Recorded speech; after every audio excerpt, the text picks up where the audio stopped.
Right, everyone, welcome aboard Airbus A320 EasyJet, just flying into Bristol, runway 27. Got quite bad weather in Bristol today, about 35 knots gusting winds, so 25 gusting 35, and 5 kilometre visibility, drizzle, rain, etc, etc. So the lovely mixture. We're going to go for a Category 1 ILS approach. Minimums are 200 feet. We might actually end up hitting those. I'm just going to get myself on this glide path. Yeah.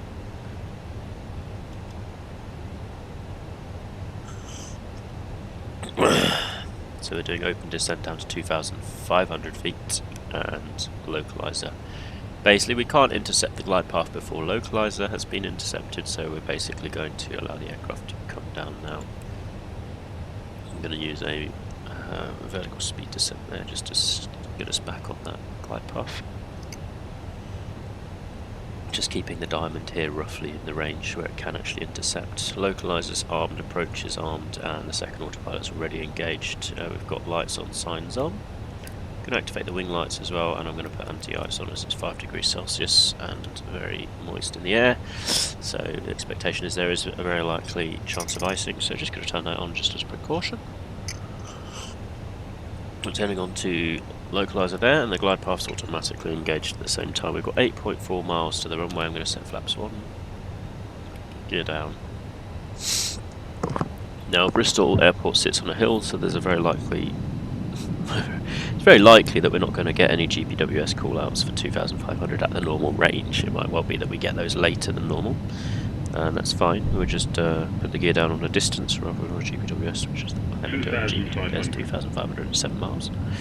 Now if I do calculations, we should actually be 2,100 above the airfield at this distance. So yeah, we are a little bit... The airfield is about 800 feet higher than the terrain at where we are now. So this terrain basically is lower than the airfield. It sits, like I said, on the top of a hill. Okay, flaps 2 is engaged. We'll set auto brake medium. It's a relatively short runway at Bristol, I think about 2 to 3 kilometres. Below 3 kilometres in any case, which is always, I used to use auto brake medium for that. Flaps 3 set. 5 miles to go. We'll set flaps full in due course. We've got 44 knots from ahead and absolutely no sight of the runway yet. Bristol traffic easy, 57 November Kilo, 5 miles, runway 27, Category 1 ILS. Just to let people know that I can't see anything. I'm wondering if it's going to be a Cat 3 ILS or if Cat 1 will be fine. GS Mini currently using 150, keeping our ground speed at 120, which is our landing speed, 130.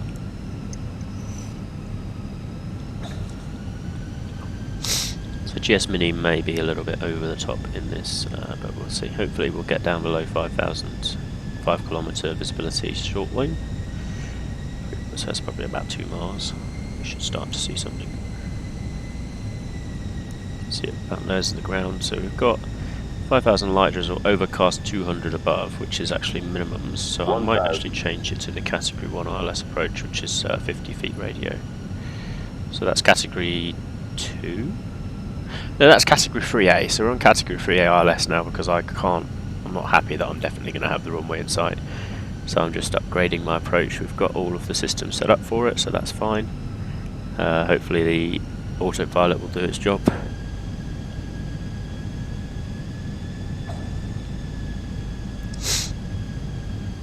Still can't see the runway or any part of it, and that includes lead-in lights and such like. So there we are, coming down below a cloud layer. That might be our overcast 200. Okay, there's the runway lights just coming into sight, and I'm not all too happy with that visibility just yet. We're on the Pappy. So let's see if we're going to do this as an auto land, or well, we can actually probably... Well, you can see we're going to descend into a cloud layer that's kind of clanging to the hills around the airport there, so maybe just play it safe as we go down. 500. You see the kind of clouds are moving over the airport surface. I think we're happy with that landing. Continue.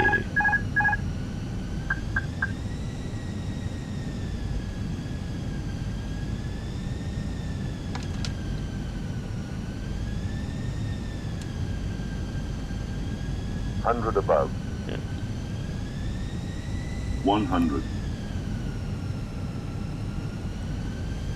Minimum. 30. 20. Retard. 10.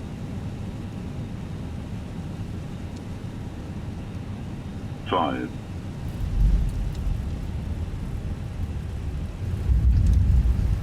Yeah, missed the touchdown zone slightly there. Oh, there we go. We're in the next one. Got a good upslope at Bristol, so there's no real issue there, and we did land in the touchdown zone.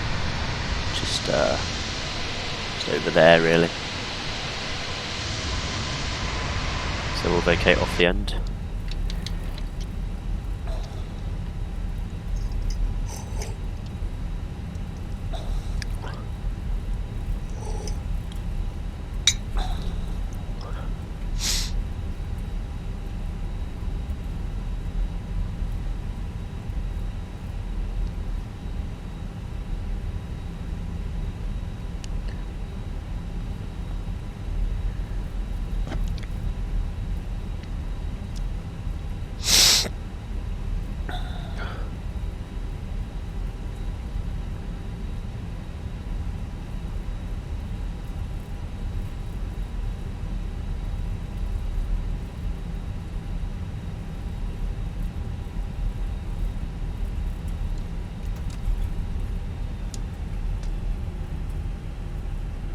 Let's get that AP online now. It's going to be a nice long taxi in, so we won't have to worry too much about the turn off the anti-icing. Strobes can come off now.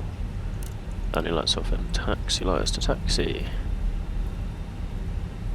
Yeah, there's our windsock there doing its thing. So yeah, floaty flare. That's because of that 30 knot headwind, basically. And as it was gusting, you stop descending, and it's quite tricky to settle the plane down, and you end up getting to a point where you've got to go, all right, I'm no longer going to keep the air and keep the plane in the air, and I'm going to you just hold the attitude and accept the hard landing, which is necessary in weather like this. It's 40-30 knot winds, rain. You don't want to be touching down smooth as butter. You want to make sure that plane is on the ground when you get there. Okay, let's find out what stand they want us at today. Booking. No specific stand booked, but we're using Service Air. I believe these are statics, these TUIs over here. And they make perfect sense because there is a TUI jet flight from Bristol to Innsbruck actually a couple of times a day in summer, in Saturday. But I'm going to go silent now because I need to call a flight school. So thanks for watching. The landing rate here, to whom it may concern, that is 135 feet per minute at 1.01 G. Again, we were climbing up the hill as we landed, so that's why that would have been so smooth. Anyway, see ya!